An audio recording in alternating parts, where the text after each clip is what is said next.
Season 1-এ শুরু হয়ে season 2-তেও সগৌরবে এগিয়ে চলেছে আমাদের গর্ব লক্ষ্মী ব্যাংকের যাত্রা। প্রতি মাসে সেলিব্রিটি এপিসোডে যারা খেলতে আসেন তারা তাদের আয়ের 50% মানে 50,000 টাকা দিয়ে যান আমাদের লক্ষ্মী ব্যাংকে। আর যারা খেলার নিয়ম মাফিক জিততে পারেননি হয়তো, কিন্তু টাকার খুবই প্রয়োজন, স্বপ্ন পূরণের পথে এই 50,000 টাকা এগিয়ে দেবে তাদের আরও এক ধাপ। বারুইপুরের কাশ্মীরা ইয়াসমিন স্বামী ফল বিক্রেতা, কিন্তু ভাগ্যের পরিহাসে তার 3 বছরের পুত্র সন্তান এক বিরল রোগে আক্রান্ত। একটু যদি সবাই যদি এই সারা বিশ্বের মানুষের এই প্রোগ্রামটা দেখে, সবাই যদি একটু এগিয়ে আসে, ওর কষ্ট বাচ্চার মতো সুস্থভাবে বেঁচে থাকতে পারবে। যার চিকিৎসার জন্য লাগবে দামি ইঞ্জেকশন, ওষুধ, যা কেনার ক্ষমতা নেই ইয়াসমিনের। তো আমিও একটা আশা নিয়ে আমার বাচ্চার জীবন ভিক্ষা নিয়ে এখানে এসেছি। মেদিনীপুরের অম্বিকা শীল অল্প বয়সে বিয়ে হওয়ার কারণে লেখাপড়া ঠিক মতন করা হয়ে ওঠেনি তার। আবার নতুন করে লেখাপড়া শিখতে চান অম্বিকা। গ্রাজুয়েশন করব, প্ল্যান আছে। অপূর্ব, যার জন্য অর্থের প্রয়োজন। আগে পাইছি না, এখন যদি পড়ার সুযোগ পাই, ছেলেরা সবাই বলছে তুমি পড়ো, সে সুযোগ কোনোদিন হারাতে আছে? শিক্ষা মানুষের কাছে এখন পা ফেলতে হলে আলো, শিক্ষার আলো প্রয়োজন।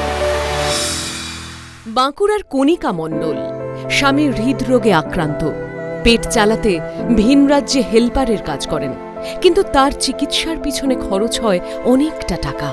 এছাড়া একমাত্র কন্যা থ্যালাসেমিয়ায় আক্রান্ত, তার চিকিৎসার জন্যও দরকার অর্থের। আমার মেয়ের 50% থ্যালাসেমিয়া রয়েছে। ওনাকে বলেছে 2 বছর পরে আবার চিকিৎসা ভালোভাবে করতে। এখন ছোট বলে এখন চিকিৎসাটা বন্ধ আছে। টিনের চাল বদলে সিমেন্টের ছাদ বানানোর স্বপ্ন দেখে কণিকা। পুরুলিয়ার রিঙ্কু সহিস পেশায় দিনমজুর, স্বামীর অত্যাচার সহ্য করতে না পেরে চলে এসেছেন বাপের বাড়ি। প্রতিদিন লড়াই করতে হয় খাবার জলের জন্য।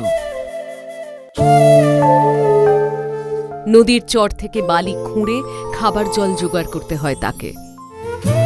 কেঁচো পড়ে জল থেকে, মানে নোনা জল পার হয়, সেই জল আমরা মুখে নিতে পারি না, তাই নদী যেতে হয় জল আনতে। তাই রিঙ্কুর স্বপ্ন বাড়িতে একটা কুয়ো তৈরি করার। লক্ষ্মী ব্যাংক থেকে আমি এই টাকাটা পেলে, যেটা পাট কুয়ো বলে, নিচে ভুঁই কুয়ো, সেটা করলে মনে হয় যে জলের সমস্যা দূর হবে। দত্তপুকুরের পূজা বিশ্বাস মা বাড়ি বাড়ি কাজ করেন। বাবা সুপারি পাড়তে গিয়ে ঘটে ভয়াবহ দুর্ঘটনা, তিনি এখন অথর্ব। তাই বাড়ির সমস্ত কাজ বাবাকে কোলে করে সব জায়গায় নিয়ে যাওয়ার দায়িত্ব পূজার কাঁধে। বাবার সাথে একটু কোথাও ঘুরতে বেরোবো, সেটাও আমি পারিনি। তাই বাবার চিকিৎসা করিয়ে তাকে সুস্থ করতে চায় পূজা, যার জন্য প্রয়োজন অর্থের। মানে আমার মনে হয় যে আমি একটু বাবার জন্য যদি কিছু করতে পারি, তাও আমার নিজের শান্তি হবে যে না, আমি তাও বাবার জন্য কিছু করতে পেরেছি।